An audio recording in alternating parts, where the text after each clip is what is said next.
Hola, police chase. Actually, slow speeds up until we got in this heavy traffic and we saw kind of this desperation speeds around 40 or 50 miles an hour, so not even up at the speed limit.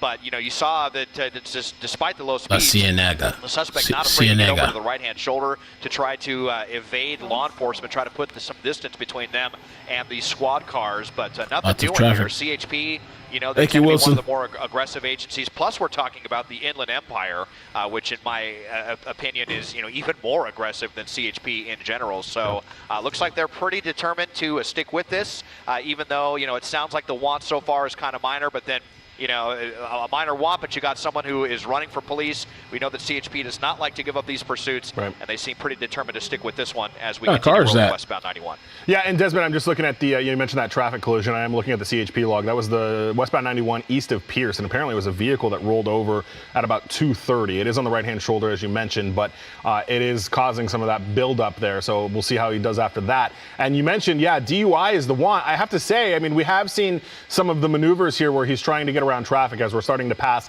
that crash. You see the fire engine there on the right-hand side. The driver not necessarily driving like he may be under the influence, certainly not like we've seen in the past. They say he's under influence? Of course, as soon as I start to say that, here we are weaving across all lanes of the freeway as things clear up a little bit. But, probably at least since we've been overhead, and even when we were tracking Des, these 50-mile-an-hour speeds are probably the fastest we've seen so far. Yeah, now we're getting some more Lord conditions, and we're still only come outside and wave to the camera. Creep up a little bit faster now. Got my dent. Oh, thank you so much, Alan Thrift. Your dentist subscribed. This Mercedes, a little bit of the larger. I need to go to the dentist too. It's been a long time. Decent amount of horsepower. Didn't get a doctor's appointment. These are 6-cylinder engines. Decently capable cars, decent handling vehicles as well. We'll see if the suspect decides to use any of that available power to them here as we continue to roll westbound. We'll be coming up to the 15 here pretty quickly, and then we'll see if the suspect decides to stick with this or if they get over to the right and want to make the transition towards the 15 freeway. But we've already covered quite a few miles and pretty much on the freeway the entire time that we've heard about it. Again, coming out of the San Bernardino area, went southbound 215, which naturally transitions to the westbound 91 through downtown Riverside, and here we go. Just kind of getting along at the speed limit. Seems to be content now with the open driving to keep it to the left lane.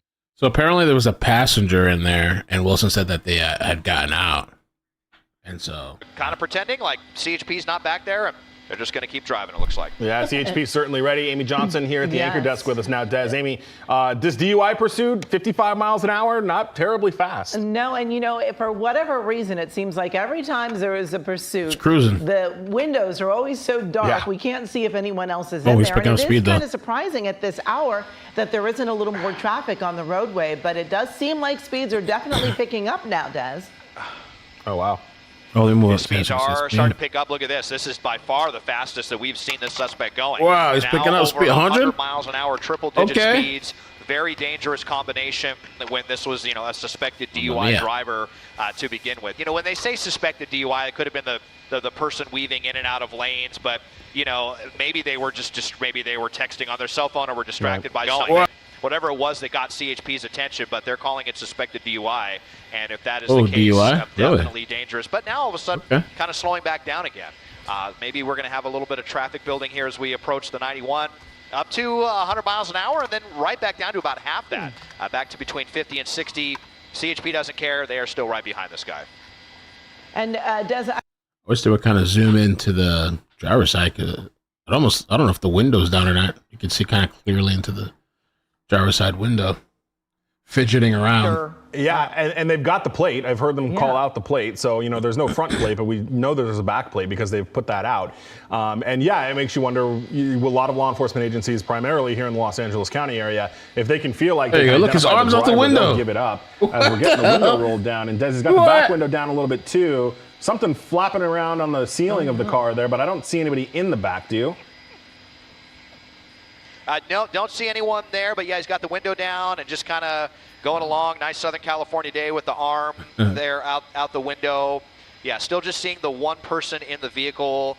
Here's we're now going over the big flyover lane of the transition here from the 15. So let's just zoom out here until we get beyond that. We should see him coming back out here momentarily.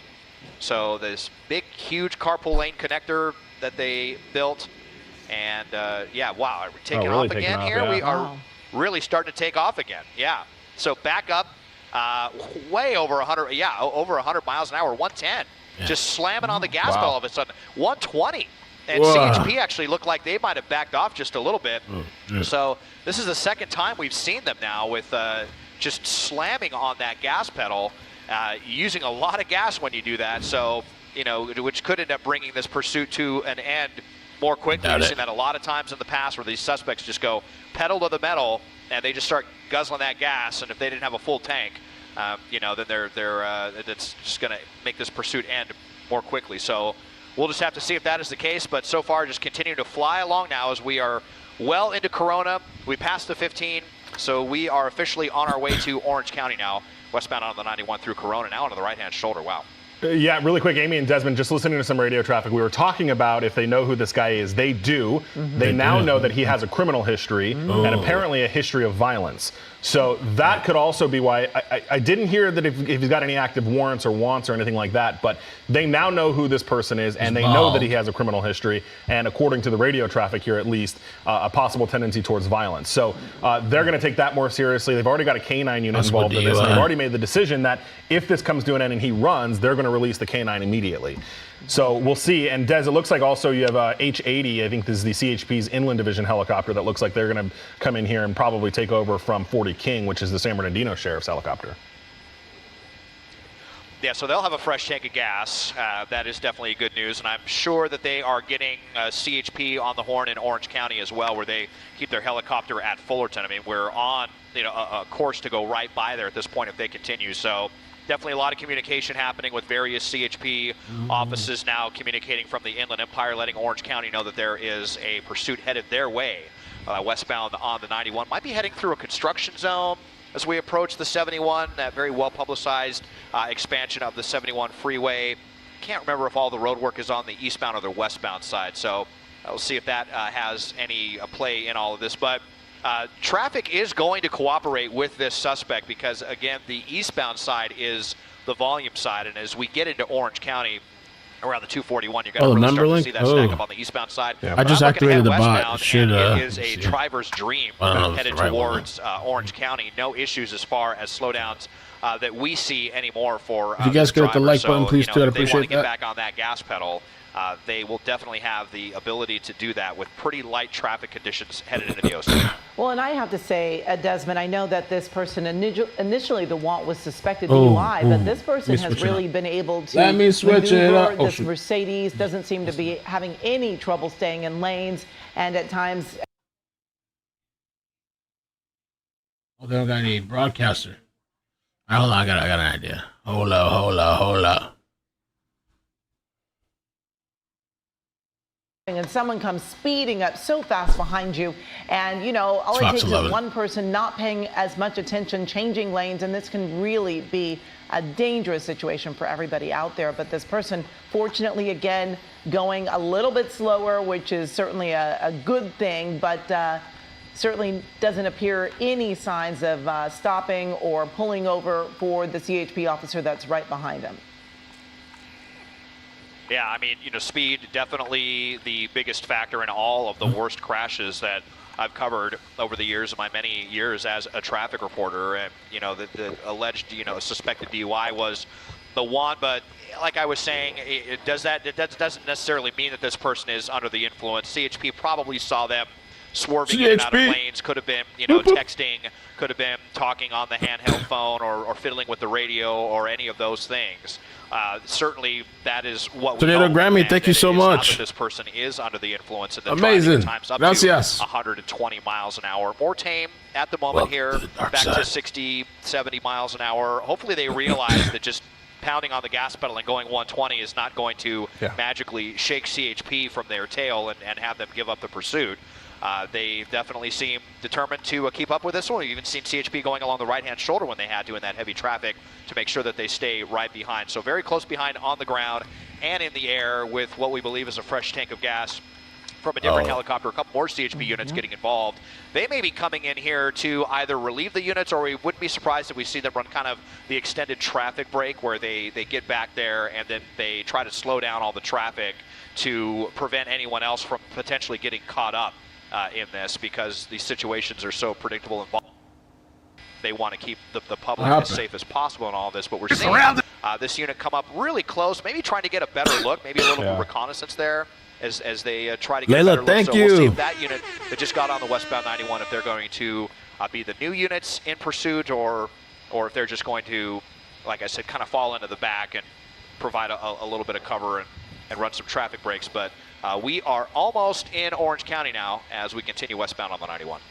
Wow, it is amazing to see how wide open this stretch of the 91 is, just so wide open. And again, as you were mentioning, Desmond, more cruisers getting involved in this, and just wondering what their next move will be. Typically, we do not see any type of pit maneuver on a freeway, especially at speeds like this, although we have seen some pit maneuvers during a slower pursuit on a freeway, and certainly no chance of doing a spike strip. So right now it looks like they're just trying to keep up. Yeah, and they need Anaheim Police Department, because Anaheim, the way they took down that other chase the other day was crazy. They were not playing around. The middle of traffic, everything. This guy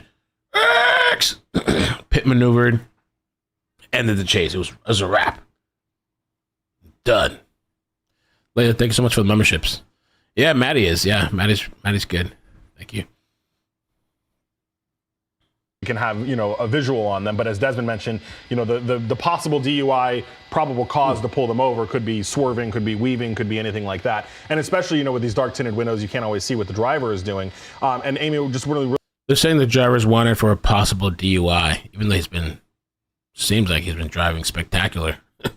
Hills kind of area. Then he'll be on the brakes on the westbound side. As Des mentioned, though, the eastbound side is already really jammed up in this area. But westbound, he's open, it looks like, according to the traffic maps, at least until about the 90. And then really he doesn't hit traffic for that long before it kind of ebbs and flows on the 91, if that's where he stays, if he doesn't come north or even go south on the 55. Yeah, and we're watching. You've got those cruisers all lined up, and we're seeing another one fly up there on the side. Again, you know, you just wonder if this is to try to stop traffic, slow other cars down, or get them away, because, you know, ironically, you have all these drivers out here. You've got all these cruisers, yet many of them don't seem to be slowing down. Now, that was a bit of an aggressive move. He took out all those little plastic poles that block off the carpool lane. Sure. Yeah, it makes you wonder. He seems to be going at a very aggressive speed, wondering what this might actually mean, if they're going to attempt something. Or hey, Tim, what's like up? We were talking earlier, perhaps, you know, in the 3 o'clock hour, there was someone taking. Yeah, he did roll the window back up. So possible DUI suspect. I don't know what kind of car this is. What is it? Somebody said Mercedes. And he's been driving kind of sporadic and crazy somewhat, even though he's been driving kind of crazy, but like, I don't think I've seen close calls. And at some points driving 100 miles an hour. Let me just toss it back to you, Mike and Amy, and once I get this rectified, Lundy we'll rejoin you.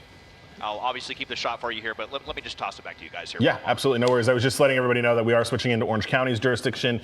Those CHP officers that are swapping out are from Orange County's CHP office. So we've now gone through 3 different CHP offices. We started with San Bernardino, then we went over to Riverside. Now we're coming into the Santa Ana office on the purple frequency that we're listening to it here on CHP. And, you know, that's the thing, Amy. When CHP is chasing, they can chase you all the way, you know, till the cows come home, really. I mean, they can chase you to any state line, you know, within the state. And I don't know if a lot of people realize that when they're being chased by the CHP. The CHP has kind of essentially unlimited resources here to be able to swap out each office. You know, you get these smaller agencies that can get into pursuit, and you've got the same cops that can be chasing this guy for, you know, 2 hours. But in CHP, this is probably now the 3rd time that they've swapped out officers, and we've only been on the air here for maybe 20-ish minutes. And so you've got all these fresh set of eyes that are constantly coming in, including by air. We've got an inland helicopter that just came in and relieved the San Bernardino Sheriff's helicopter. So you've got fresh sets of eyes here to be able to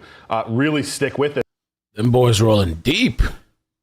Rolling with the crew, side by side. There's another 2 cop cars behind these, it looks like. SUVs. And it looks like they're taking their time. I mean, I guess it's on a busy highway, so I don't know what else they would do. I think this guy's demise is when he gets off the highway. Let's see. Keeping this person close at hand. And it's interesting to see all of these other cars going right by. You know, most people start to slow down when they see the cruisers, but folks are just cruising along as if nothing's happening. And perhaps some of them don't even know that this is actually a pursuit. You don't see the lights and sirens. You just see all of the black and whites there. And you might just be thinking they're heading somewhere, but definitely not the case. This silver Mercedes that you're seeing here in the center of our screen was Mercedes, officers were attempting to pull this driver over. It was a suspected DUI driver, someone driving under the influence. But while we have been up above over this silver Mercedes, the driver has been, driving pretty steady here, going high speeds at times up to 120, but not really seeing a lot of reckless driving, Mike. Well, right, and the reason for that was kind of weird, right? I mean, they didn't try to spike, they didn't try a pit, they didn't really try anything that would have caused him to kind of panic and accelerate the way he did, but he did. And to your point, Amy, with other drivers not really knowing what's going on, especially when we're going less than freeway speeds, which we are right now, you may not see this car whiz past you and immediately realize that it's a chase because he's going slower than you are. And when it's daytime, you don't see the light from the helicopter. The police lights are a little bit harder to see. So, I mean, who knows? I mean, at one point he had his windows down and his arms hanging out, just cruising, like chilling. Still is because he's refusing to pull over, and as we've seen, is a bit desperate in the times that he does go those really intense speeds. I just wanted to see, Des, are you back with us? All right, looks like we may still be having issues getting with Desmond there, but I just wanted to see, we are still on the 91 westbound, approaching Imperial Highway in the Anaheim Hills-ish area as CHP continues to chase this car. We've now swapped over to the Orange County area where Orange County CHP officers from the Santa Ana office are involved in this. They've also swapped out the helicopter again. This is now the third helicopter that has been over this. The CHP's Orange County helicopter out of Fullerton, as Desmond was mentioning, is now taking this over as well, Amy. And also with us now, joining us, Juan Fernandez, as we are all keeping a very close eye on this pursuit of a suspected DUI driver, the silver Mercedes on the 91, now in Orange County. We've got tinted windows in this Mercedes. Can't really see if there is anyone else in the vehicle, but so far, just that one driver that we know of. And I've been watching this pursuit unfolding over the last few minutes that you both have been on the air.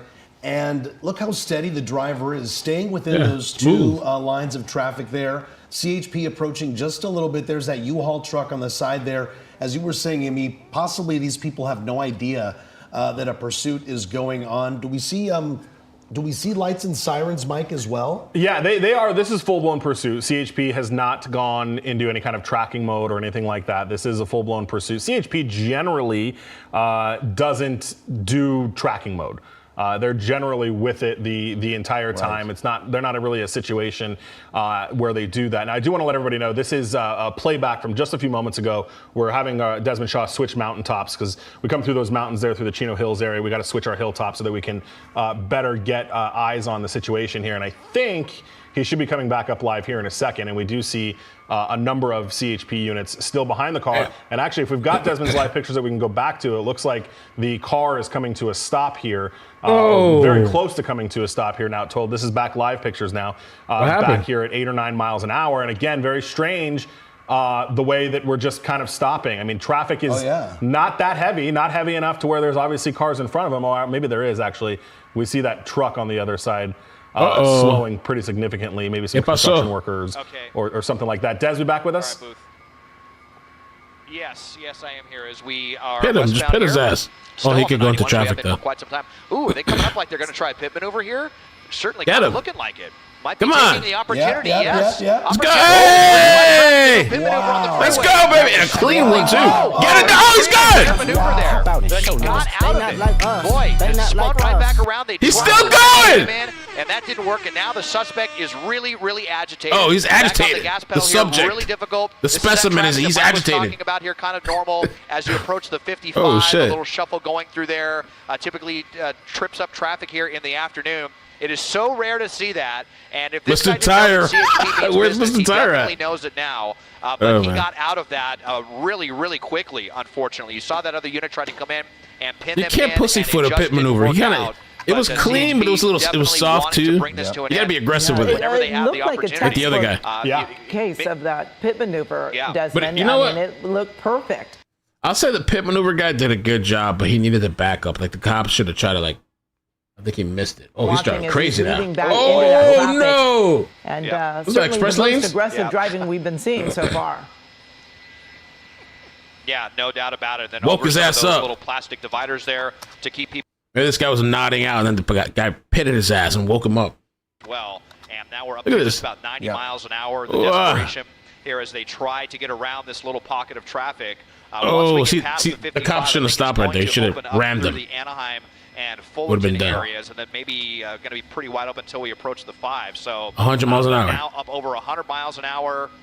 So all of a sudden getting pretty scary there. Yep. That might only be the 7th time that I can remember it's fast CHP now. trying to do a pit maneuver on the freeway, and it was just so perfect. But, kind of a heavy sedan and, kind of nimble as well for its size, and was able to just spin the car right around, slam on the gas pedal, get Ooh, out something of it. came off the Some car, might have though. just flown off the vehicle Yeah. right there. Maybe kind of stressful on this vehicle getting spun around like that. But we continue. Absolutely no sign of giving up here. Yep. This alleged DUI driver, and it is pretty scary now all of a sudden, guys. Clearly that pit He's maneuver hauling did not ass. stun the driver whatsoever. And we just showed a replay of it just a moment ago, and we're going to do it again for our Wow, look at audience this guy. in case you missed it. Rare that we see a pit maneuver on the freeway, and it it's a happens so Mercedes. quickly. Here it is once again. And really quick one, I just want to point Yeah, something yeah. out. Watch when they spin the car around. You've got the second officer who was Right so there. close to Second being guy. able to pit Yes. him in. He Because that's should what have you pushed want up when on you do him. those pit maneuvers. That secondary officer needs to come in and put their bumper right in front of the suspect. And he was so Yeah, the guy that pitted, did the pit maneuver, he did a good job. It was clean. It wasn't crazy. Nobody else got hit. It was the backup, the second car that came that I feel like he should have pressed up on him. They have those damn railings in front of their car. But he stopped. He should have pushed up on him. He wouldn't have got out of there. Seeing higher speeds, a little bit more daring driving here on the freeway, and a lot more traffic. And there it is, the CHP, as you said, Mike, not giving up whatsoever. Off the freeway. Off the freeway, here we go. Where is this, Des? He's Well, yeah, desperate, let's yo. see. This guy's like Well, actually, let's see here. I thought it was going to be an scrambling off-ramp, and but, scraping, daddy. So we're over by I gotta get the audio clip. LaSalle getting into Anaheim, maybe actually just on the right-hand shoulder to try Wow. to avoid another little pocket of traffic I get here the as audio we clip. shuffle through the 57 freeway. So getting pretty close to Cal State Fullerton intersection of the 91 and the 57. On the right-hand shoulder where there could be so much debris, so much junk that could give you a flat tire or really mess up your car. And just really rolling the dice here to evade the authorities. But look, CHP says, nothing doing. We are sticking with you here. They are not afraid to go on the right-hand shoulder. Sometimes we see that, other times we don't. Not every agency will do that. We'll drive on the right-hand shoulder to stick with these suspects, especially if it's, for something on the lighter side as far as the violations go, like a DUI driver. We had a unit that was right there on the shoulder. Kind of interesting. I don't know maybe if they had a spike strip ready there or what. There had been some talk of spike strips earlier, but it's going to be pretty difficult now with a suspect who's on the left side of the freeway, then on the right side, and all over the place. So, maybe an opportunity for another pit maneuver in this heavier traffic. But after what happened last time, not sure that CHP is interested in doing that again. It was so perfect, and you even had that unit who reacted, frankly, perfectly to come in, but the suspect was just half a second ahead of the game. No, the cop hesitated, the second cop. And, here we continue westbound on the 91. Yeah, it wasn't even phased at all. And, when you normally think of somebody being impaired behind the wheel, somebody who's doing some sort of drunk driving or impaired driving, can't see this. he's not doing this type of driving, right? This is pretty precision driving, high speeds, changing lanes. So far that we know of, right, Mike? He hasn't hit any other car. No. Here's that pit maneuver again. Yeah, there's the pit again. And I just really quick, Des had mentioned that he thought he saw something fall off the car. I went back and played that video back. Yeah, that's probably good. And it actually looks like they threw something, or he threw something out of the passenger side window. I'm going to try to cut that video for you so I can show it to you. But it does look like he threw something out of the right side, the passenger side of the car. It's kind of hard to make out what it is. It looks like it's a black potentially a little bit of silver object there, though, that he tossed out. And remember, we had heard earlier on the radio that the CHP knows who this guy is, or at least who the registered owner is of the car. And the registered owner ooh, that was close, does have a criminal history and does have a tendency to be possibly violent, according to at least whatever CHP has on their record. So that's something they're contending with as well. And this person contending with more traffic, as we see. And this driver, he's really, being more aggressive, going on the shoulder, using the shoulder on both sides of the 91 here, over on the slow lane and over on the fast lane, doing really anything it takes to avoid this traffic. Hit him. But things are really coming to a stop here, and it makes you wonder shake his ass. If they're going to be able to get him within all of this traffic. They're really staying bumper to bumper there with him, right, Mike? Look at that. Yeah, I mean, they've not given up the entire time. Des and I, back in the Riverside area, saw a motor unit that was with them as well, but that motor unit kind of gave away. But the motor unit was good because when he gets in this heavy traffic, it's easier for the motor unit to stick with him than it was the SUVs. Of course, the motor unit, it's also more dangerous for them to do that kind of thing. But yeah, I mean, CHP, for, again, the want just, and I don't want to say just, but just being potential DUI, they're chasing this guy hard, and he's running hard. He sure is, being very aggressive out there on the roadways. And let's go. Fortunately, not going as fast as he was, but as I say that, it looks like the speeds are picking back up as, he's got the shoulder to use, and going up around 70 miles an hour, and it's just so dangerous, as so many of these other cars have no idea that he's coming up, racing up behind them. And anyone just making a quick lane change could cause an accident. And if you guys could like and subscribe, please. Like and subscribe. Yes, now we're in Anaheim. This started in almost in the city of San Bernardino. San Bernardino, the sheriff's helicopter picked it up southbound on the 215, approaching the 10. And then we're headed out there for a different story, and then we started coming down. We've made significant distance, and as I was saying earlier, we've gone through 3 different CHP offices now, which is always the bad news for the criminals when they're running. A CHP can chase you through the entire state. Wow. Starting in San Bernardino, obviously you took the 91 for a while, which basically goes to the Anaheim area that we're seeing right now, right? Practicing. Yeah, now we're at the 91, Still on the 91, and just really, almost like a little cat and mouse game as he's going from side to side here on the 91 freeway, doing, these aggressive lane changes, going back and forth, which of course, increases the danger for everyone else out there. But the CHP seems to be backing off just a little bit, hoping, I'm guessing, to get this driver to, stop being so aggressive. That often works, but we've seen this driver, for whatever reason, just speed up and go 120 miles per hour at what seems like nothing. Just all of a sudden hit the gas. So very unpredictable, this driver. And despite the heavier traffic, it looks like he is sticking to the freeways. He is sticking to those center lanes, as you see there, right by the center divider. And right now going 52 miles an hour, not too fast.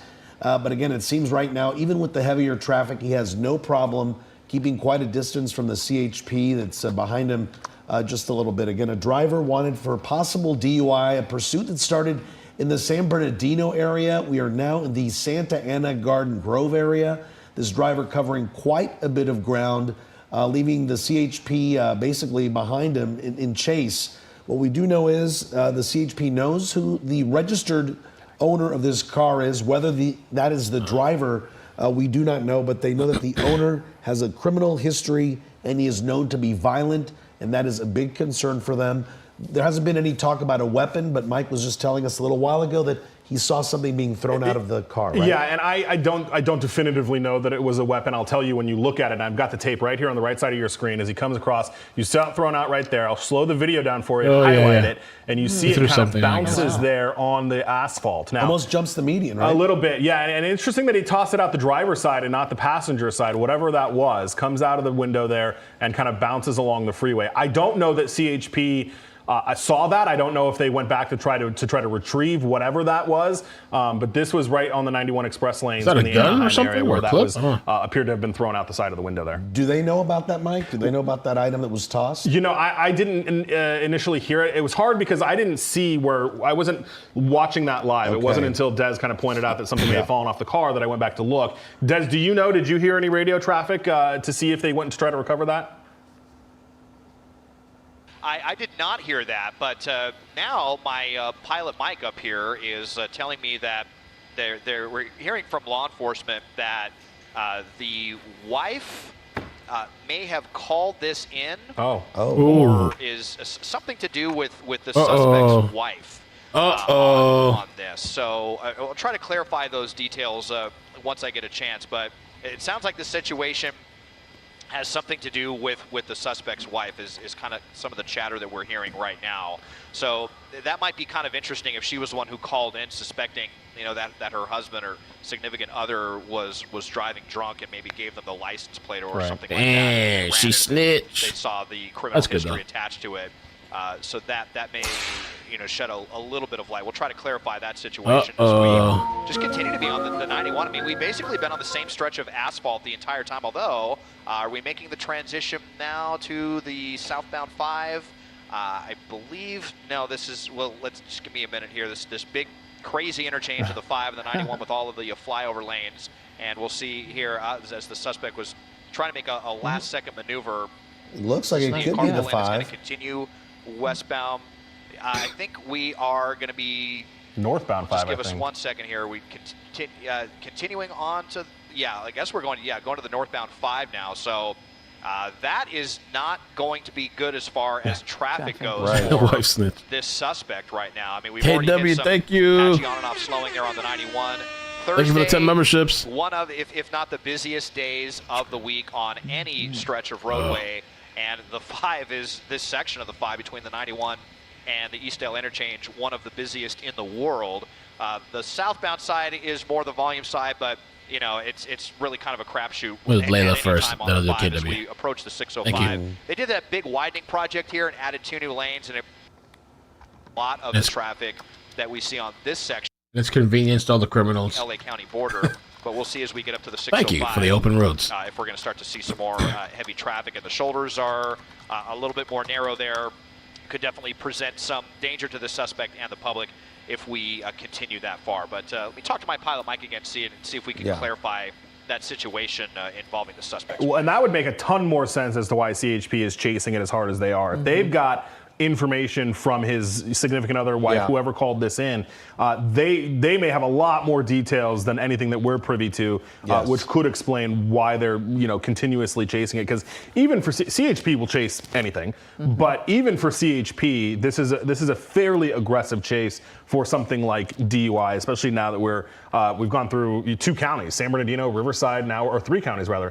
Now we're into Orange County. Exactly, and so often law enforcement will back off of a chase if they know who they're after. They can go to that person's home. They can find them at a later time. But in this situation, since this person is known to them, has a criminal history, and has been known to be violent, and perhaps even under the influence, I think once that gets out there that he could be under the influence, they really can't back off. They need to stop this driver so that no accident happens, especially with someone behind the wheel who has been taking any kind of alcohol or drugs or anything that would actually alter their being behind the wheel. And heading now northbound on the 5, Mike, it says that we're close to Knott Avenue, so have we passed Disneyland already at this point? We never actually, so Disneyland would have been to our south. When we made that turn up to the north for 5, Disneyland was to the south, which... So he's going northbound. Which logistically speaking is great news for us because Disneyland is incredibly difficult to fly past. So we are now going to be entering our 4th county here in just a second. As he crosses into LA County, we're going to be entering the Cerritos, Norwalk area after we've passed Buena Park. So I think we're actually already in the LA County area. So now we're up to 4 different counties that this guy has traversed through this afternoon. Windows back down. I'm still amazed that the roadway, the stretch of freeway was so wide open at this time of day. I mean, it's almost 3:30 on a Thursday, a very busy day, Thursday. A lot of people starting their holiday weekends early. And gosh, got lots of wide open roadway there. Yeah, and we didn't even mention holiday traffic, which, as you're saying, is as traffic is heavy today, there may be some people leaving for their holidays on this day, but look at that wide open road here on the 5 northbound in the Whittier area now, just passing Carmenita Road, it looks like. Yeah, and Des, just out of curiosity too, I mean, those CHP units don't look very close behind. Are they still trailing, or do we swap out for some LA County units? Well, we have an update here. We just heard from law enforcement overhead that they are backing out on the ground because they know who this person is. Okay. And I guess they are feeling like maybe they're going to have a better opportunity to just get this person back at their house or something like that. And that CHP helicopter did clarify for us that they're saying that it was the wife that called this in the San Bernardino area. So that is apparently what drew CHP to this. If who knows the exact circumstances, but she must have had a pretty good idea of where he was at the time. Maybe they were on the phone together and she didn't like what she heard and gave CHP the license plate and kind of the general location, and they went out scouring for it. I'm not having it. And kind of initiated this whole thing. But the helicopters up here are now both saying that that they backed off on the ground. They're going to follow it from the air for a little bit, kind of see what happens. But I didn't hear them officially say that they're canceling the pursuit, but they said that they're backing off on the ground, that they know who this guy is, they know where he lives, and maybe they just feel like it might be better to try to get him at a later time, especially as we're getting into really heavy rush hour traffic. We've already seen how the suspect has behaved whenever they're in traffic, driving on the right-hand shoulder, and just kind of a dangerous situation. He was texting his hand. We get a pretty good look at the suspect. He's watching video and shit? Yeah, something in his hand. Not sure if that's a phone, if they're texting, or if it's a drink. If he's it kind of looks like he's a drinking drink. something, like a can, but got the window down, beer. and so something in his hand, and He's looking at it. Not completely focused, but and there's by the way, something we are and our map tracker finally switched to north for whatever reason. It was saying south, but we are headed north here, up towards the 605 freeway, northbound on 5. So, Desmond, have you already noticed those ground units pulling back? At least we don't see them from your shot right now.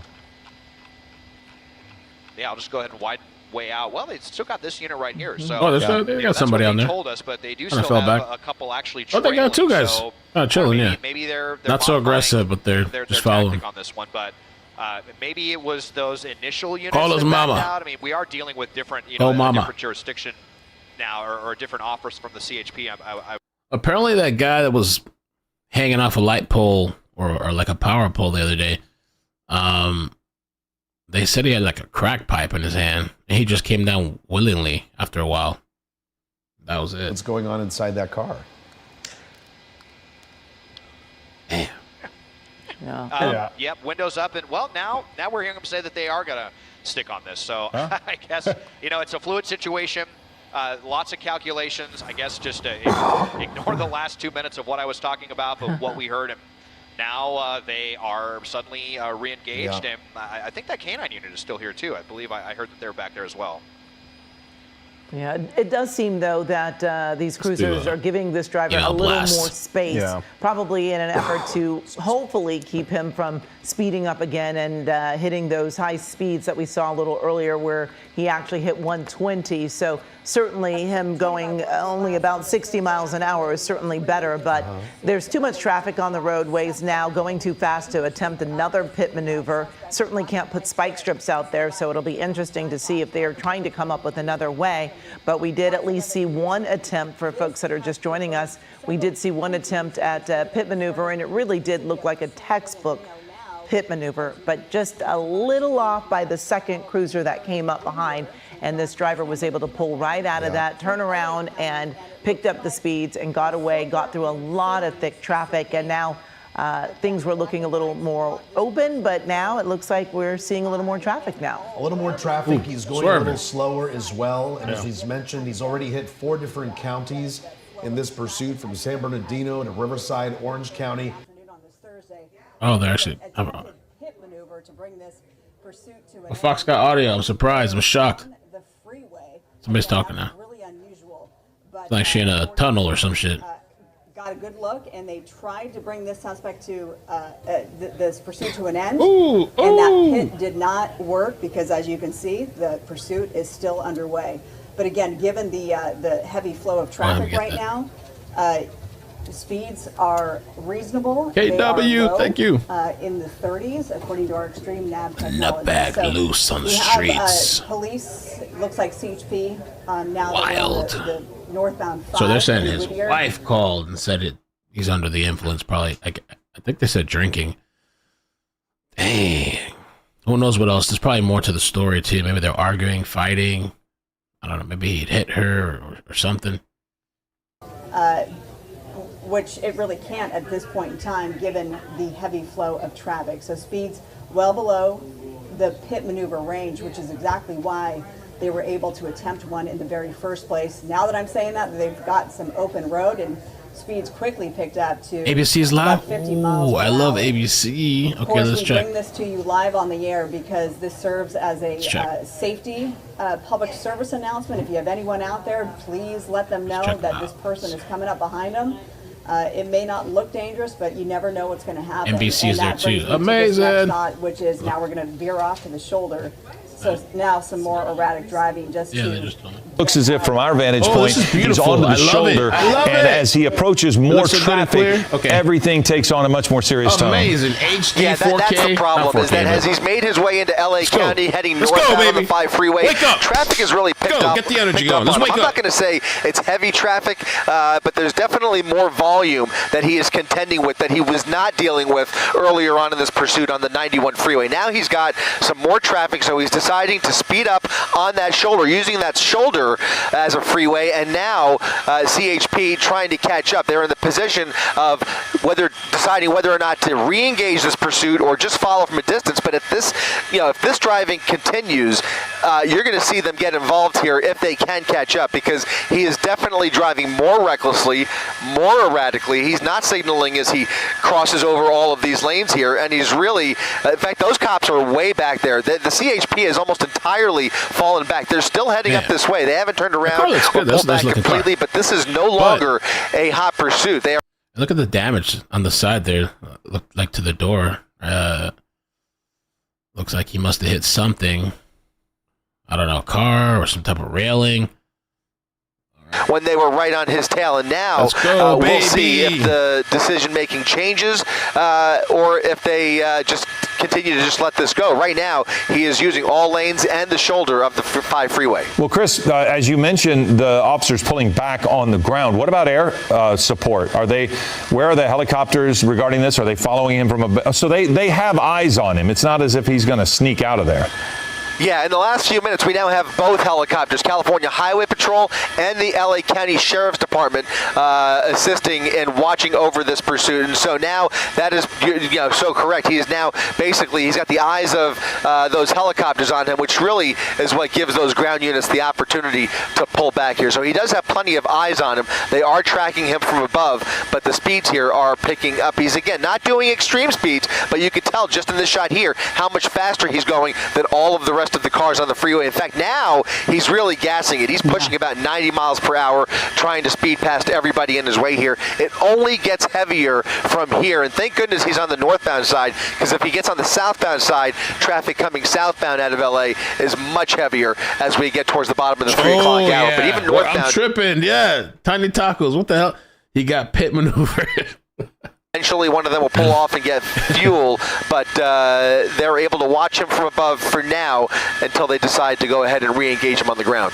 Goodness. Well, yeah, I'm trying to take a look at this, Chris, and we can see it's pretty remarkable that there is zero traffic compared to normal days on this stretch of the freeways. But again, I haven't seen this driver hit any other cars other than we have seen the damage on the side of the car, but we have not seen this driver even kind of touch any cars, even when this person was flying on the shoulder right beside cars. So I do feel for all these innocent drivers. Many of them have zero knowledge that there may be a very dangerous person inside that silver Mercedes.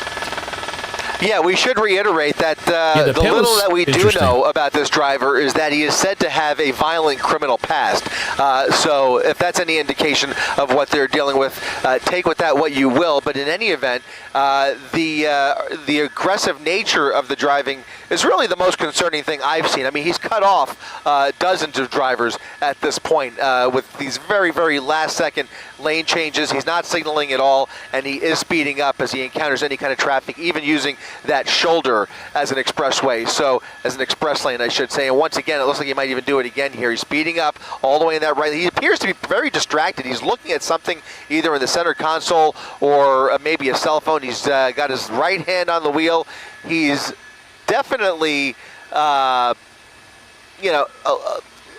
appears to be squinting through that windshield, quite frankly. He's got maybe some glare in his eyes. As we came out of the 3 o'clock show there, at the very end, you might have caught, he actually had his left hand out the driver's side window and was really trying to communicate with that that lead officer in the pursuit, telling him to fall back. He was like waving him off, trying to indicate something. I'm not sure, if he's in a sober state of mind at all here. Again, the suspicion is that he is driving under the influence of something, and I'm just looking for any indicators that would correlate with that. But right now, it just appears to be I guess more of a joyride than anything else. He hasn't really posed a major danger except for all these last-minute lane changes, kind of weaving all over the place. Certainly a hazard that they're going to keep an eye on as long as you look at that. He's got something. He's reaching for a shopping bag in the passenger seat. He's got something in there. He's got something on his lap now as he tries to negotiate with that steering wheel and this bag now that is on his lap. What is so urgent? Yeah, that's the thing. It's as you talked about the ground crews pulling back and watching from above. Then we watch this driver weaving in and out of traffic. It's almost as if CHP. It almost looks like he's trying to keep the steering wheel together with like his legs maybe or something, and he's trying to dig in the bag, but has to like constantly keep correcting and like putting his hands on the steering wheel, back on the steering wheel. What is he getting out? What do you guys think? Is he going to have a bottle in there? Some wine, some beer, a pill, whippets, a sandwich? Being at freeway speeds, he's, probably 35, 40 miles an hour. It's not, high rate of speed, but he needs to be focused on the task at hand, which is driving. We're just kind of watching to see what he's doing in there. It does. Chris, does this give you kind of an indication that he's alone in the car? Because, why else would he be grabbing bags and things like that? If somebody else was in the car, maybe they would hold it for him or something. So it does, in a manner of speaking, make you think he's the only one in there because we couldn't see flowers inside for his the vehicle. wife. Well, I agree with that. As we get a closer look here, he does appear, we can't confirm it, but he does appear to be alone inside this vehicle.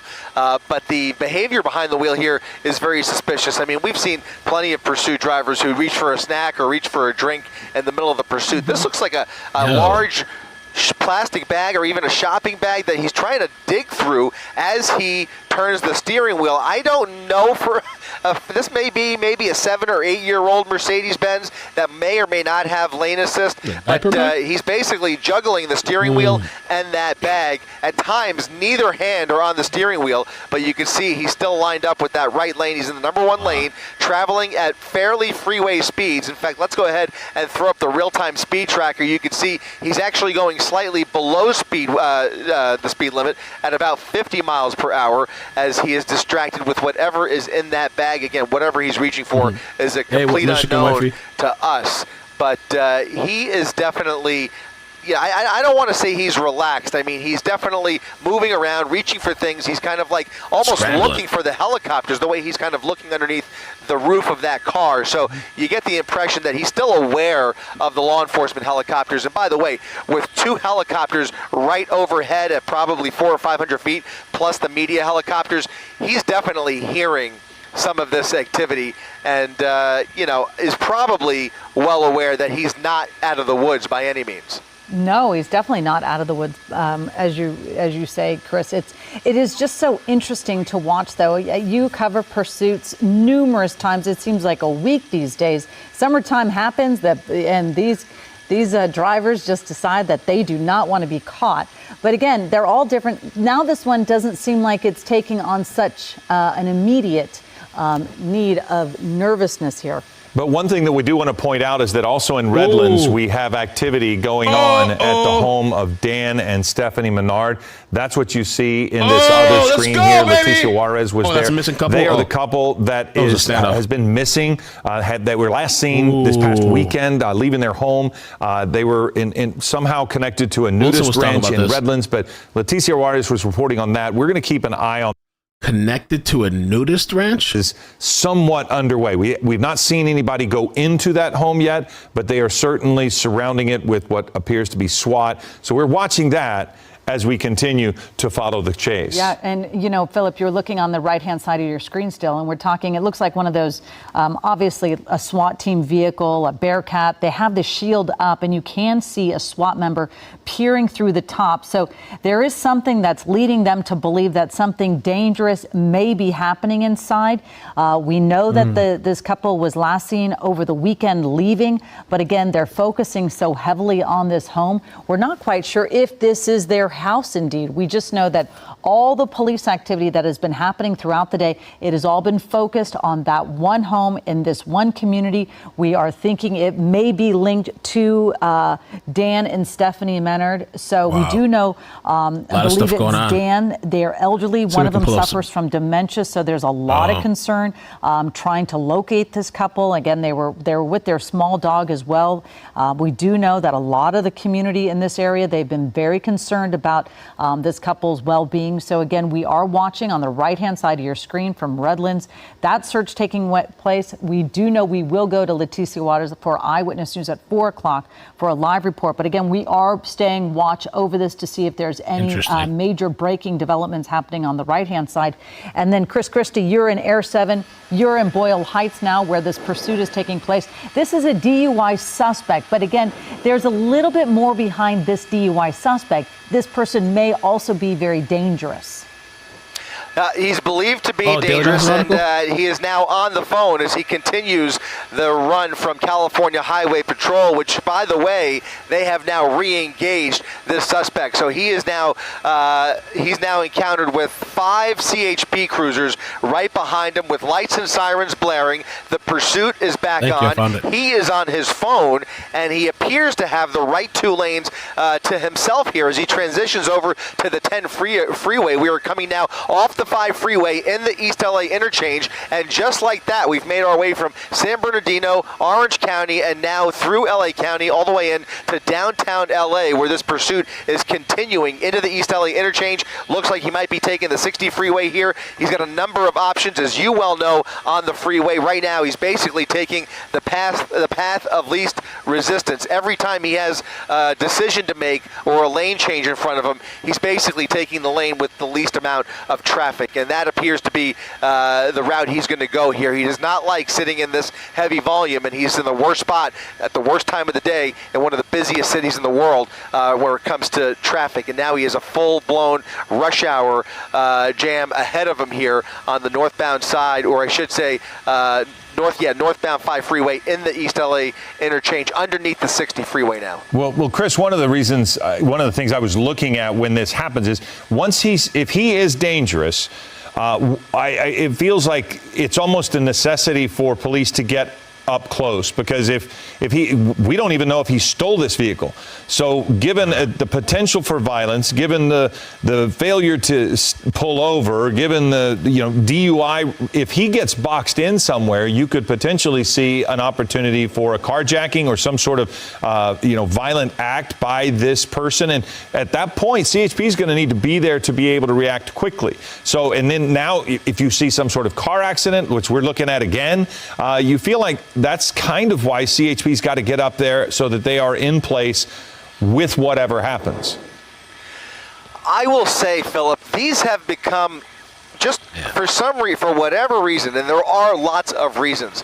I agree with everything you just said, but for some reason in the last 12 to 24 months, these pursuits and the tactics used by law enforcement, and again, the tactics change agency by agency in each jurisdiction, they have become less and less predictable. Just when you think that they are, committed to getting somebody off the road, they decide at the last minute to just pull back completely and let them go. And that goes for violent criminals. It goes for all kinds of situations where you would think that this is going to end one way, and then law enforcement decides something different. The fact that there's no children in the car and he's alone in the vehicle may play in it. Now, if there was a child in the vehicle and he was definitely armed, then there would be a different calculus there. But in this situation, he's a lone driver behind the wheel.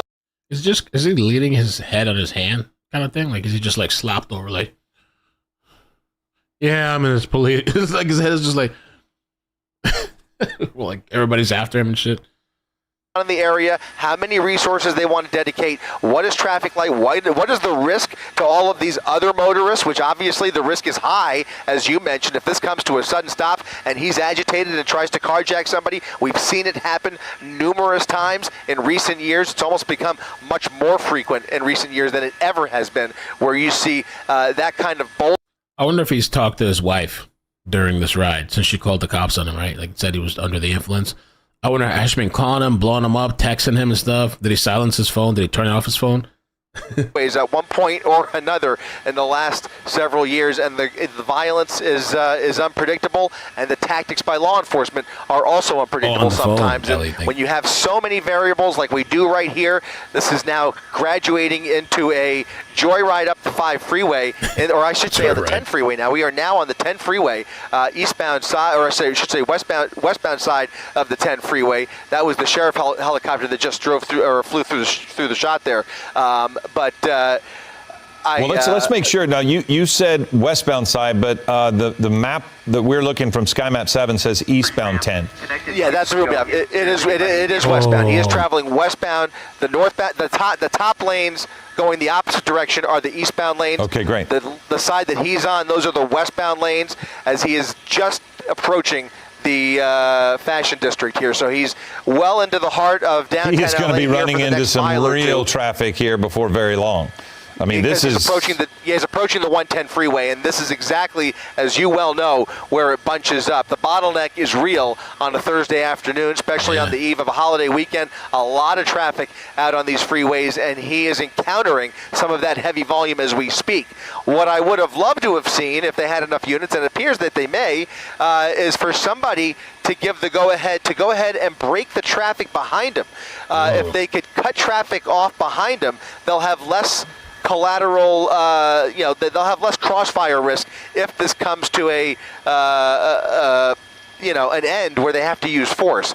Right now, they have about 5 units behind them, but it seems to be just a single file line of units that are just trying to go along with them with their sirens blaring. Well, I would also say that just general human behavior, when you see 3 CHP officers following a vehicle, most people will probably not want to pass those officers. That's why it was so unusual earlier in the chase when we saw a pickup truck passing a CHP officer, passing this vehicle during a chase. So I'm hopeful that when people are driving along and they realize kind of what's going on, that they steer clear of the officers. Nobody really wants to pass a police officer. It's just human nature, I would think. But again, here we go with this guy. This bit, Chris, he has pretty much stayed in his lanes, but we have watched as he has made sudden movements to try to get in and out. And I look at that red car right in front of him. They don't know. You know, they just pulled in front of this silver car. They really don't know what's going on behind them. So you can kind of understand for many of the people that are in front of this chase, when this guy comes in zooming around them, you also kind of lined up for road rage in the sense that they know something's coming up because they can hear the sirens. And by the way, you do have the sirens back on then. The sirens are back now. The sirens are back. Yeah, this is now back in pursuit mode, full pursuit mode. In fact, they have now. Well, this guy has turned his lights off. He's turned his lights off. But check this out, Philip. Go ahead and widen out, Robbie. The traffic break has now been created. So about a couple of football fields behind this pursuit vehicle. Go ahead and widen out. Just tilt up there. You can see they've created a traffic break right there. So you now have a unit right there who has created a traffic break across all lanes of the freeway. So now there's a whole group of traffic behind the suspect vehicle, and then the rest of the rush hour traffic that is now being held completely back as they continue to follow the suspect. So now this has been in and out of pursuit mode for the better part of the last hour or so. The driving behind the wheel has tenuated at different paces. I mean, we've seen him speed up, we've seen him slow down, we've seen him cross lanes, we've seen him driving in a straight line for a while, and then before you know it, he starts cutting everybody off and weaving across all 5 lanes of the freeway. So the unpredictability here is continuing. The pattern of unpredictability is continuing as he continues to look for any gaps to squeeze through here to try and lose sight of those immediate officers right behind him. Again, those are all California Highway Patrol officers, and if I'm correct, I believe those are all fresh officers. They are. Remember, earlier we had SUVs. Correct. And so now That's you have exactly mostly cruisers, and so you can tell they've rotated some people out. You called it. You took the words out of my mouth. That's exactly right. But what's traffic look like in front? We see that it is grinding to a halt. So I mean, he still has some opportunity to move in the westbound lanes. He's got about a quarter mile to a half mile of heavy traffic approaching the 110 freeway. And it looks like he's going to be committed to the 10 freeway here. But if he passes the 110 freeway and stays on the 10, it opens up big time, and he will have much less traffic to contend with if he wants to take this into West LA here. So traffic is opening up. The traffic to the left of him is merging onto the 110 freeway, I believe, or some of those lanes are anyways, and he is using those right lanes where there's a little bit less traffic. Now, whether he goes onto the 110, he's weaving back over to the left here. There's the CHP helicopter, CHP behind him, CHP above him, and we'll see if he takes the 110 freeway where there's going to be a lot of traffic, or he stays on the 10 freeway and the westbound side of the 10 freeway. I don't want to take the camera off of this shot right here, but I could tell you as I look out the front window of Air 7, the westbound side of the 10 freeway might as well be the Autobahn. It is empty as can be going all the way out to the beach. So he's going to have an empty freeway in front of him if he stays committed to the 10 freeway here. But in a sense, that's good news, not necessarily so he can escape, but so fewer people are at risk with whatever might happen through this. And we've not seen him, as you mentioned, drive dangerously erratically, but certainly just erratically. Spontaneity is what has been the tale for this person as he just decides, okay, and now I'm going to switch lanes, and he just finds the gap, as you mentioned, and just moves forward. But you do see CHP right on the bumper of this person, and behind that CHP officer, several others, and they've never given up their watch on this person from the air. And Chris, I think the reason being, as you said it a moment ago, he does have a violent history. So whatever happened to start this chase, whether it was a carjacking or an auto theft, part of me wondered if maybe it wasn't his vehicle and he was looking through someone's bag. You know, remember we saw that searching through the bag in the front. Who knows if he just took it or if that was his stop. There's so many things unknown except for the fact they know who it is and they know he's potentially dangerous. Yeah, that's exactly right. And in terms of general safety, you really hit the nail on the head. A wide open, empty freeway like we see here. He has just passed the 110 freeway, now has the westbound lanes of the 10 freeway all to himself. Generally speaking, this is the safest situation for law enforcement because there's much fewer cars that they have to, much fewer innocent motorists that they have to. What happened to all the Cali traffic that they talk about that is so horrible, crazy? And I mean, I've seen some videos during chases and whatever, but a lot of the times I think I've only seen one pursuit suspect get caught in traffic. I never really see them get caught in traffic here, especially on a busy Thursday afternoon. No, this chase is staying on the freeway.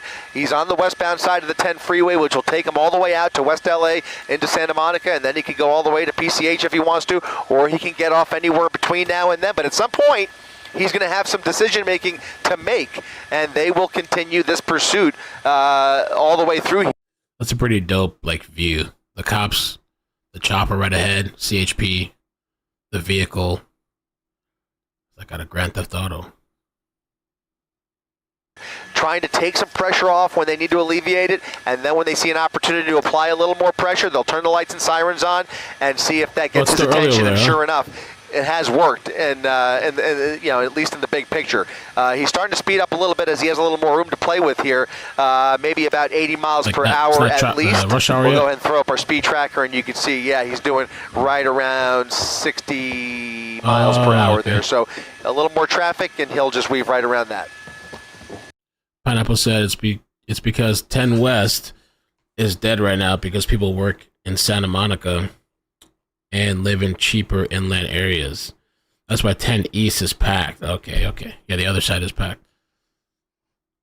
Is it getting off? Oh, no. Getting into position, so we're switching our seats, we're putting on our microphones. So if for some reason you're hearing all this movement, that's what's going on behind the scenes. But again, we are watching this chase. We have been watching this chase now for what, Chris, almost 45 minutes or so. And this driver, again, I think I said it earlier, we see that they have pretty tinted windows on the passenger side and the driver's side, and except for on the windshield. And we haven't seen this person hit any other cars, despite we know that this one may be a suspected DUI driver.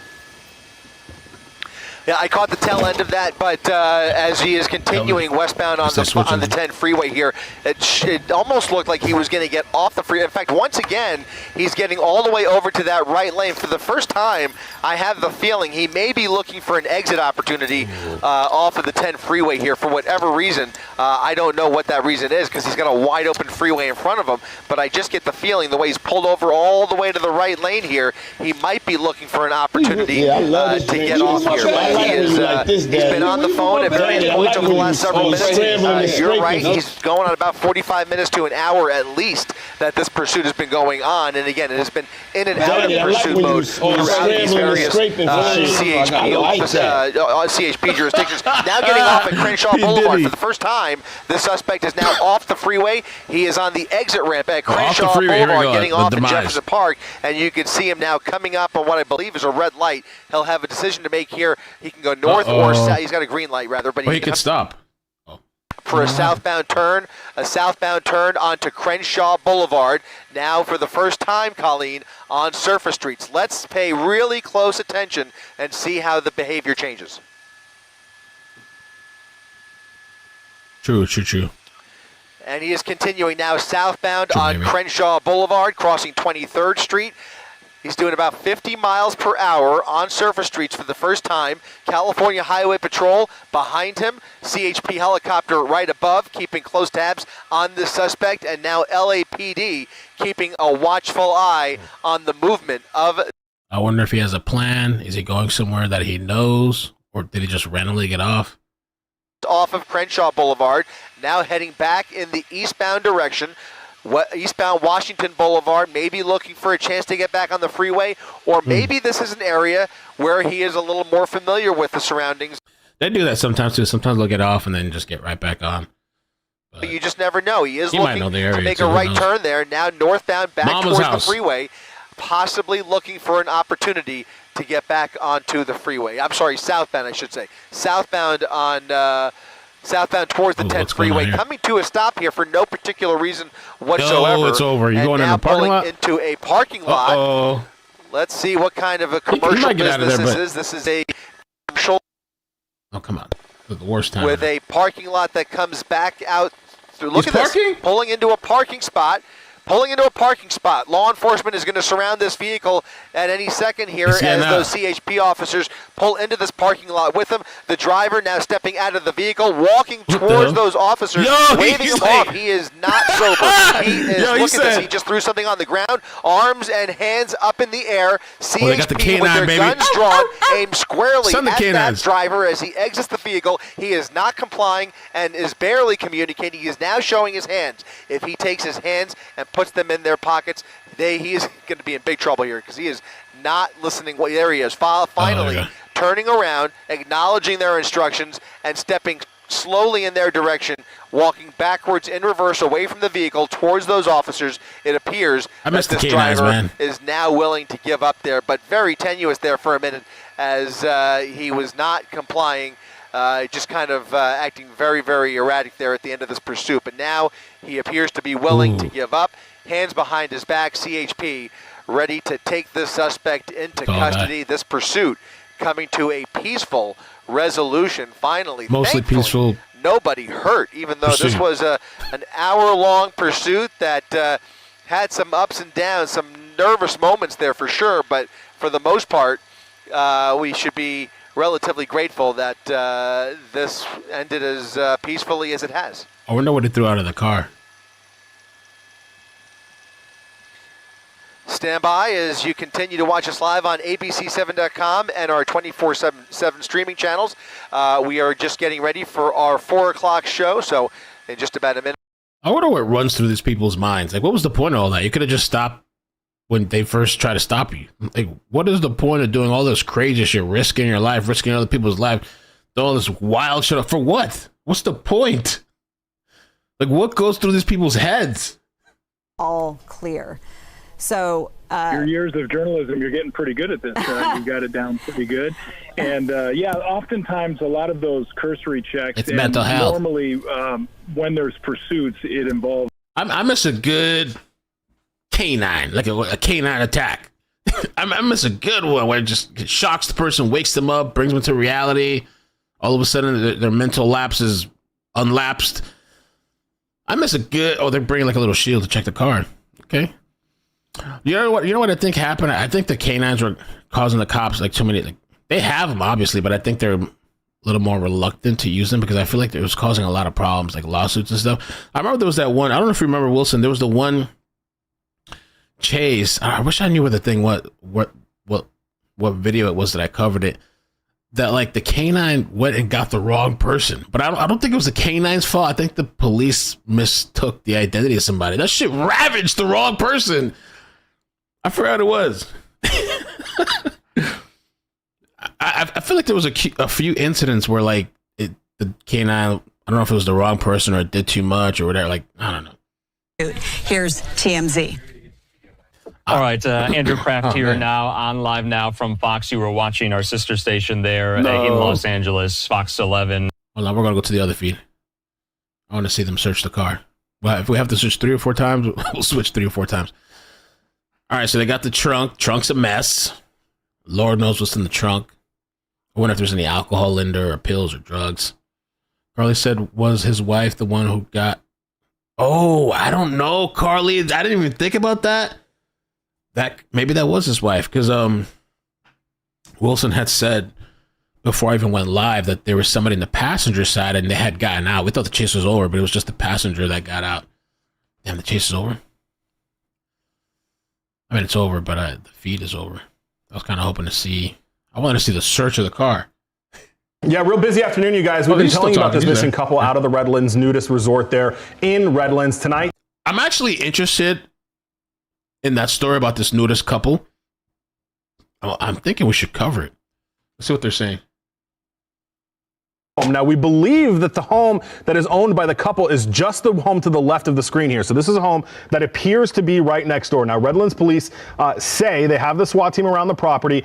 They do believe that there is foul play. That was a quote from a person giving a press conference. Based on the information they received, they said there may be a person involved in their disappearance. They got a tip from someone that the person may be on this resort. That's why they are there. They are trying to make contact with this person. So far, they've not been able to make any contact. Now, from the aerial images you saw just a second ago, we also saw a drone. There it is right there, that orange drone that is hovering above the house. So at this point, they are now kind of saying they do believe that the couple's disappearance is suspicious. We'll show you some video here of that couple. They've been missing from this nudist resort out in the city of Redlands now for quite some time. We're expecting another update in about an hour at 5 p.m.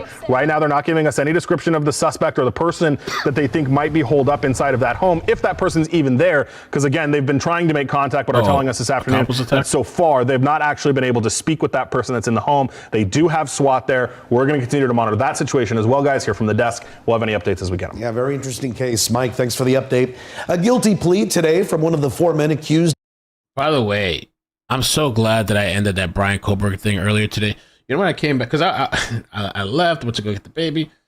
I was here chilling. I took a mini nap, then I was in the garden. And would you believe that this shit, is it still going? Would you believe this Brian Kohlberger shit is still going?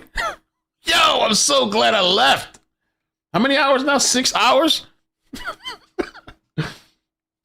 I couldn't do it, man. I couldn't do it. Maybe it's interesting, but I couldn't do this shit, bro. 6 hours of this shit. They've been dragging this thing forever. Let's start the trial. I'm actually really kind of interested in this elderly couple that went missing. They said they had some type of press conference. I'm going to try to find it. I don't know if we'll cover it tonight. Maybe we will. We'll see. Stephanie Menard. What is a good link? a curious case of the Colton, California, where a married couple in their 70s have gone missing from the Olive Dell Ranch, a nudist RV park community near Redlands. Stephanie and Daniel, along with their white Shih Tzu, were last seen Saturday morning leaving their home, which is located at the ranch. The following day, their vehicle was found unlocked just down the road from their home, adding to the mystery.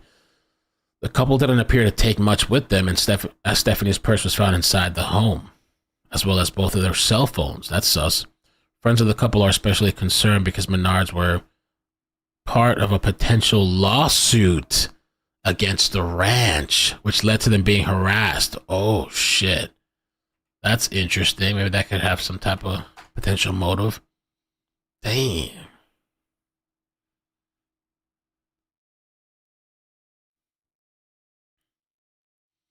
Nudist colony. JLR already covered it 13 hours ago. That guy's a machine, a beast. That guy don't sleep. Sometimes I'm like in bed and he's live and shit.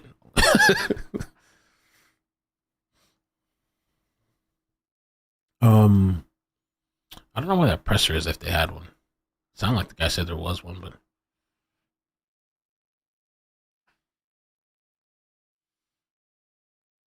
I guess we'll see. I'll see later if I can find it. Press conference.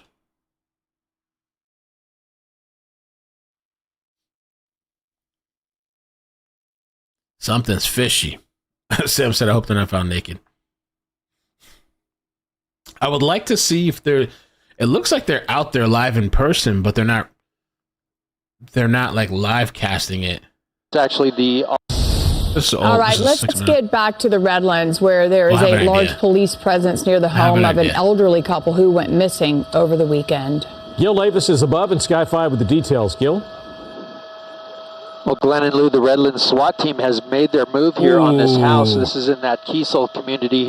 I love to see that when a house gets wrecked. I don't know what kind of house. That's not the Rook. I don't know what that is, but they're breaking it in. It's actually the Olive Dell Ranch community. You can see the battering ram connected to that SWAT vehicle is pushed into the front windows of this home here. It's a partially dirt road, partially paved road that's up a ways from the major streets here, but you can see the SWAT team here working with that battering ram to go in through that front window. It's unclear if there's anybody in the property right now. That we haven't heard anything about that, but they are definitely using that breaching tool there to at least get access to see that front of that property. I'll come out a little wider to show you that property. It's up the hill on the this would be the northeastern side of the community here, and there is a big police presence here down the hill where the command post is. But just in the last few minutes, they moved this battering ram right into position, took out that front metal screen that you see on the ground there on the bottom. So they got dogs and drones all over. This is weird. Like, maybe it has something to do with the lawsuit and the nudist community like got upset or whatever. That's the thing about those little small communities, you know, like everybody knows each other, I guess.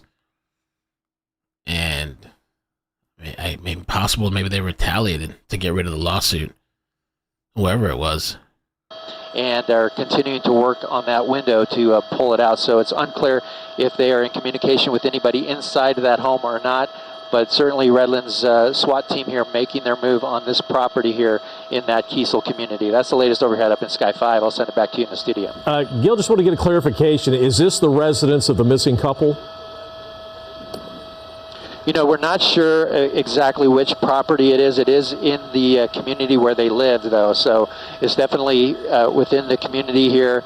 Like I said, on the northeastern side of the community. Now they're moving the battering ram upwards, so it looks like they're happy with what they've done there. We'll see if they try to clear that vehicle, that SUV, out of the driveway to give them more access or not. He's going to start moving that vehicle now. So we'll see what they decide to do at this point. So far, no activity in the backyard or in the surrounding. Wilson said they know each other real well.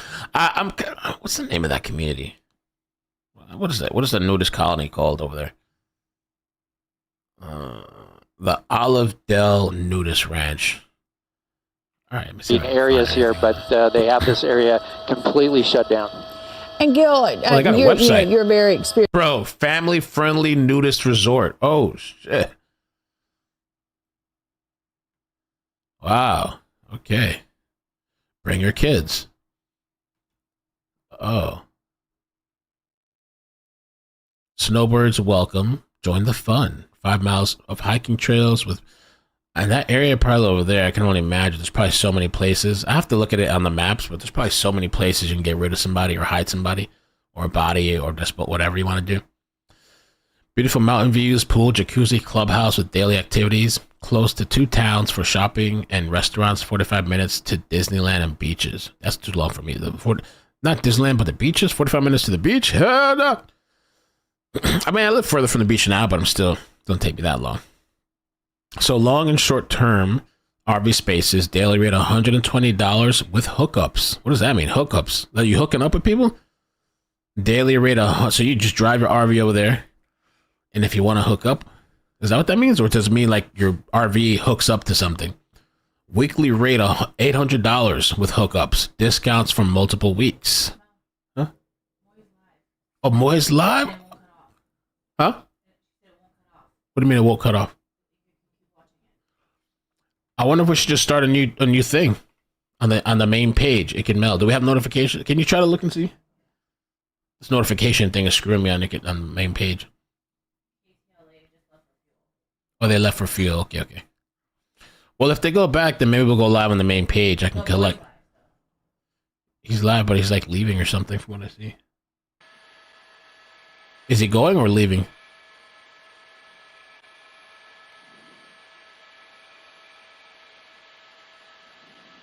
I have 2? Okay.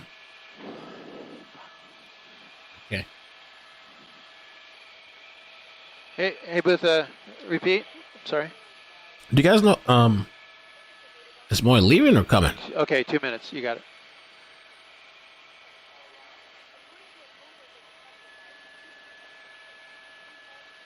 Oh, don't start a new streaming at KTLA. Just left for fuel. Okay, so they're leaving. Okay. So I'll wait till they come back. In the meantime, we can chill here. If we're going to go live over there, we can chill here. Maybe I'll make a thumbnail, think of a title.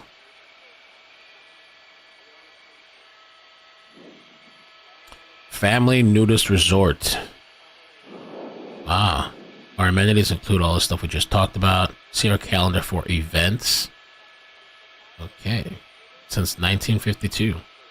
We got Pride Weekend, trailer dance, summer acoustic concert. You got nude bingo, nude Easter egg hunt. I'm assuming it's nude. Wow. Really throwing down over there. Bingo, Nerf Wars, movie night, St. Patrick's dance, karaoke, bunny hop dance. Maybe when you get that age too, I mean, maybe you just want to have fun.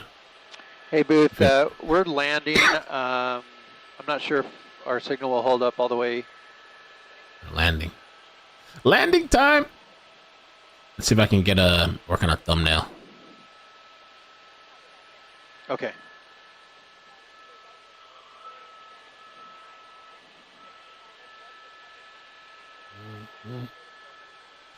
Back to life. Back to reality. Is Moy actually in a helicopter, or is he like just streaming it from somewhere? Let me see if I can show you guys the feed. He's landing. Okay, great. That's good. It's like a video game. Let me show you guys. Back to life. Back to... Oh, the signal might be cutting. Cut.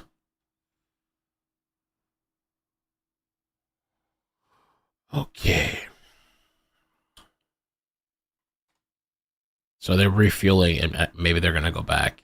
If they go back, I'm going to make a thumbnail so we can watch these people break that home down. Now, I don't know if that's the home of the elderly couple or the people they believe are suspects.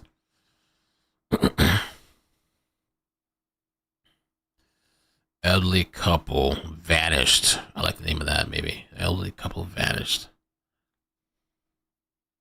So they just landed, guys. We got to hold. Let them get some fuel. I think the signal cuts when they get right there. And I think it'll be great to, if they do refuel and go back, maybe we can start on go to the main page and cover the story. Look into the resort, the nudist resort. Anybody in here in a nudist resort or been to one? What happens over there? I feel like if you were older and your kids are all grown up and you just want to have fun, maybe that's something you'd want to do. I mean, I don't share, but I mean, maybe that might be something fun. They have activities. It's probably better than being in a retirement home, maybe. Activities, bingo, pool, swimming, jacuzzi, living the life.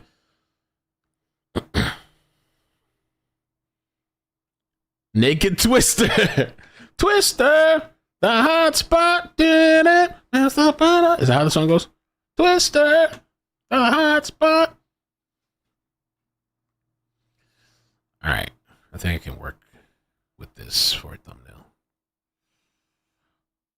We're waiting on Moy to come back. So is the dog missing too? Apparently they had a dog. I don't know why some of these people kill the dog. Why kill the dog? Let me see. Is the dog missing as well? They had a dog named Cuddles. So the dog is missing too. What the? I was watching this story the other day about this guy that went freaking nuts. Well, he was actually supposedly dealing with major depressive disorder. And so this guy, I talked about it the other day. This guy starts building a bunker. By the way, Chaos, your plant is flourishing. It's doing good.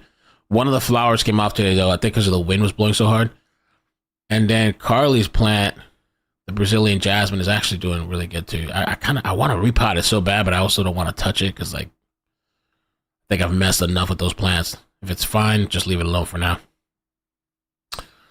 But okay, so the other day there was this nut job. It's an old story, but this guy, he starts vlogging building a bunker in the woods somewhere. And he keeps talking, oh, the day's coming, and I hope that I can run and be gone for 10 years or whatever. Long story short, he sets up all these canisters of gas in his house. And he sets one on the stove supposedly, and then puts more canisters throughout the house. He had a wife and a daughter that just graduated from high school. And the whole place blows up. Boom! Then he runs off and skedaddles to his little bunker. And it was a very sophisticated bunker. I'm talking there was a tin trash can that was turned upside down and used as a stove. There was a little chimney thing in there. Some type of water system thing going on. It was covered. So the cops get to the house, and the wife and the daughter were shot in the head. And the guy killed the dog. And I was like, why do you have to kill the dog? I mean, of course, why kill the wife and the kid? But he decided to take out the dog, put a bullet in the dog. Okay. And he got caught 6 days later. But when he got caught, JLR went live. Are you watching me, JLR? JLR went live. Same story.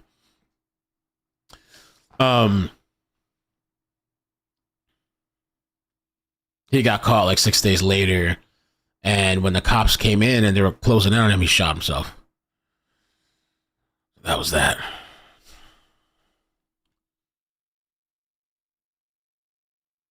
Ooh.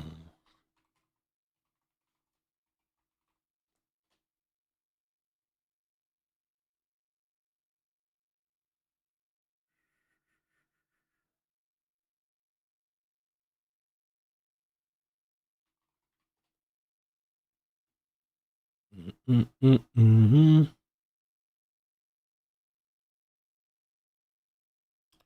All right, so let me finish this thumbnail.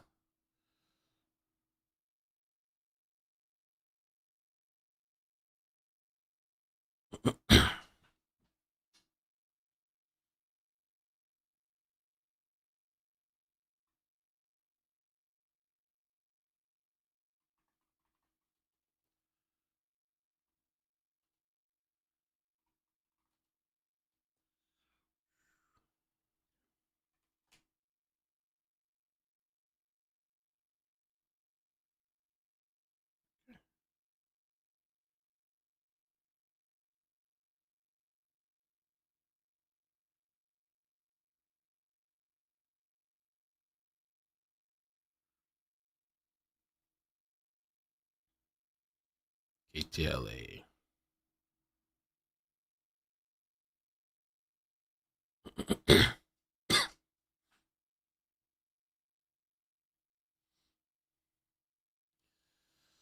All right, let me see. Let me try to refresh this a bit. Let's see.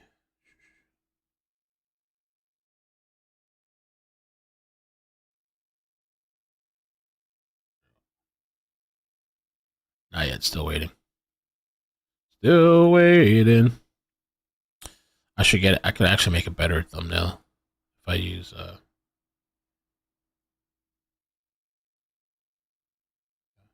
something like that.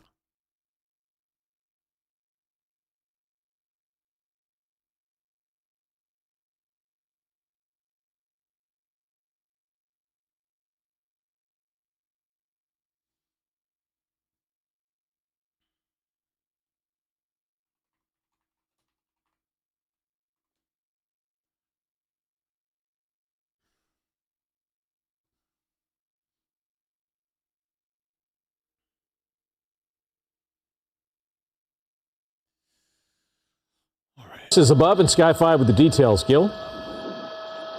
Well, Glenn and Lou, the Redlands SWAT team has made their move here on this house. This is in that Kiesel community here. It's actually the Olive Dale Ranch community. You can see the battering ram connected to that SWAT vehicle has pushed into the front windows of this home here. It's a partially dirt road, partially paved road that's up a ways from the major streets here, but you can see the SWAT team here working with that battering ram to go in through that front window. It's unclear if there's anybody in the property right now. That we haven't heard anything about that, but they are definitely using that breaching tool there to at least get access to see that front of that property. I'll come out a little wider to show you that property. It's up the hill on the this would be the northeastern side of the community here, and there's a big police presence here down the hill where the command post is. But just in the last few minutes, they moved this battering ram right into position, took out that front metal screen that you see on the ground there on the bottom, and are continuing to work on that window to pull it out. So it's unclear if they are in communication with anybody inside of that home or not. But certainly Redlands SWAT team here making their move on this property here in that Kiesel community. That's the latest overhead up in Sky 5. I'll send it back to you in the studio.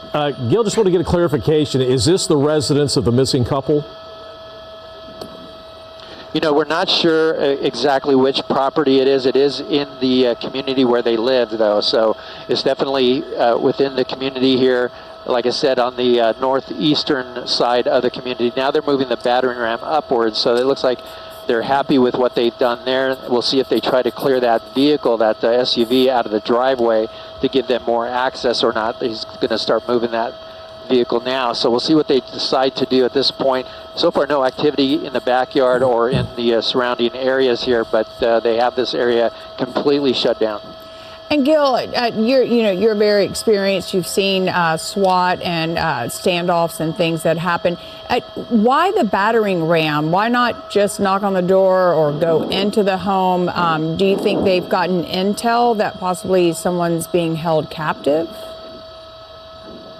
That could be. They were really concerned, I think, with this piece of item, or this item, I should say, that was covering those windows. It looked like it was a metal awning, maybe, that was covering those windows that people might be able to see out of, but the police could not see into. So they definitely cleared that out. Now they're backing up. It's unclear what they're going to do at this point, but they wanted to clear that. I think they wanted to clear that awning thing that was covering the windows to make sure that they had some visibility into that property. Well, it's rolling in. Surmise that this is not the actual home that the missing couple lives in, because as we saw in Shelby Nelson's report, a couple of neighbors and close friends actually have a key to their residence and had actually been inside already. So this is obviously, I can't say obviously, but this must be another home in that community.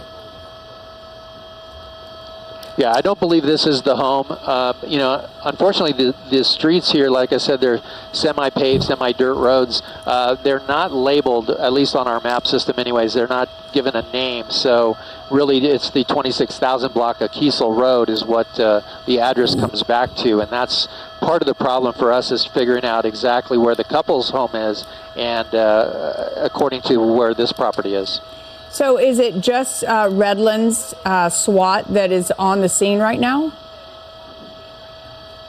It is. Let me come out real quick and show you the command post. There's quite a large presence. You can see that road is blocked off by several Redlands officers' vehicles here. Here's the where they are basing their vehicles, and here's the command post on the curb there. So they have this area here set up for that command post. It's not very far from the house that they're working on right now, but you can see how they have worked this particular road.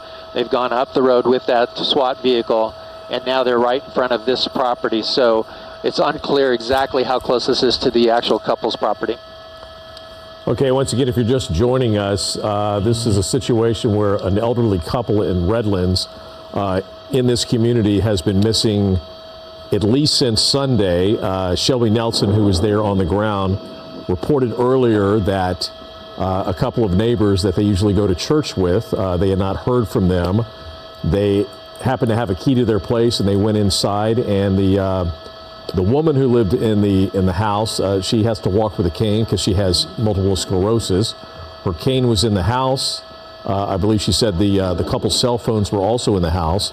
Damn. But the couple and their dog were nowhere to be seen. So it's kind of a mystery what has happened to this couple. Obviously, I guess their vehicle was still there, and if she has MS and he has early dementia, as Shelby reported, then it's very unlikely that they would have walked out of their residence and gone walking down the road. And, you know, it's also, as you can see, kind of a desert community, so and very hot. So it's a big mystery right now what exactly has happened to them. Yeah, Dan and Stephanie Menard, both, one's 78, one is 73, and they were last seen on Saturday, the 24th, around 10 o'clock in the morning. And they also have a little dog, and that dog, when they went into the home, was also gone. So the couple and the dog have been missing since the 24th, since that time. And now today, it looks like the SWAT team has gone into this other home. And again, we continue to say it's unclear if this is their home, the neighbor's home, a suspect's home. That is unclear at this hour. All right. So we're still waiting to see if they... I wonder how long it takes to refuel a helicopter.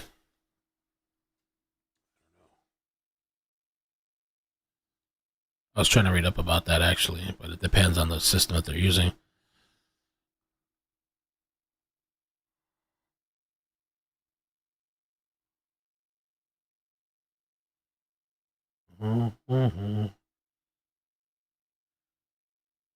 Smaller helicopters can often be refueled in as little as 5 minutes, while larger helicopters may take 10 to 15 minutes or more to completely fill the fuel tanks.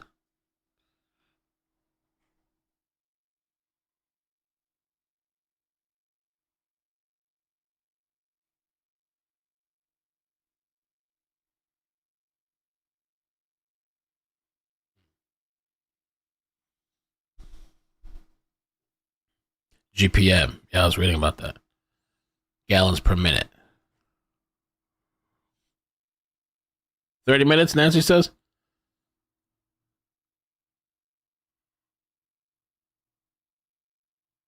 Naked church. I don't think it's going to turn out good either. Disappeared under suspicious circumstances.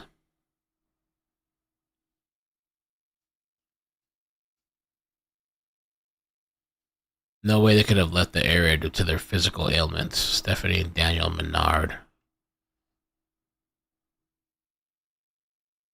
A friend reported them missing the next day when they weren't ready for Sunday church services.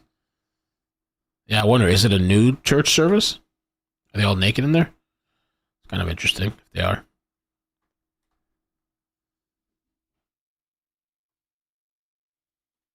As God created us, naked.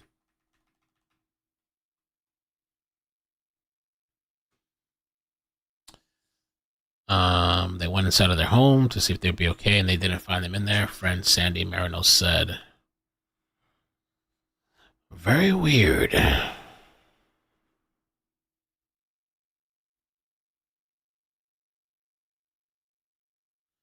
Friends say the couple's ailments. Daniel, 79, is a diabetic and suffers from dementia, while Stephanie, 73, walks with a cane. I mean, they couldn't have gone far. There's no way Stephanie or Dan could have walked away from that car. Damn.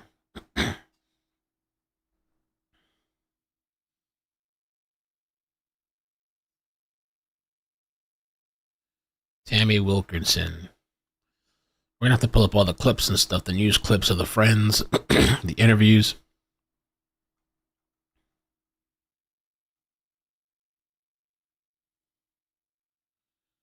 Oh. Who owns the nudist colony? Yeah, that's a good question. Who's in the lawsuit? I guess maybe the owners.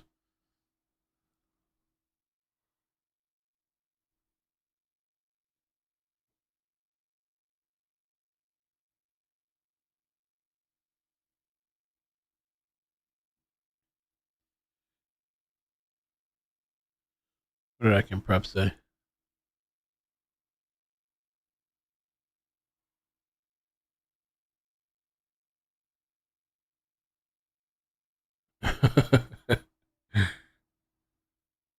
Redlands News TV.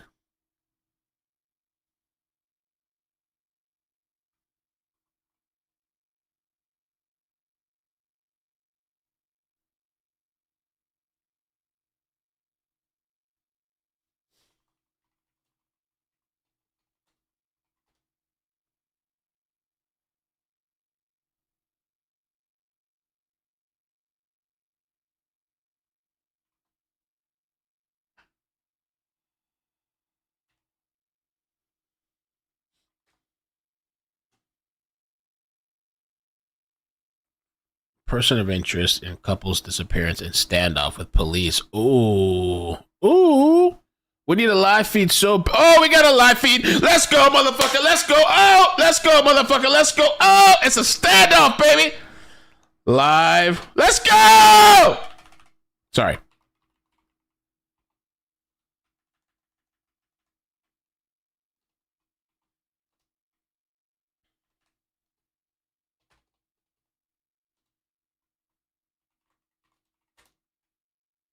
You guys ready?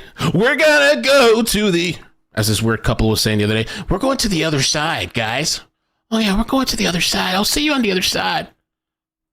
Yeah. Whatever that means. We'll see you guys on the other side. We're going to the other channel. Oh wow, I messed up this thing. We're going, go, baby, go. Okay, sorry. I'm going, just copying something real quick. Updated the thumbnail. Tell me that you're ready for me. Let me make sure it's actually a live feed again. Let me just double check it. Okay, it's live, baby. We live. All right. I'm going to schedule a live right now. There better be notifications or I'm snapping. We're going to the Ikidmel channel, baby. Let me set up the redirect. We're going to redirect.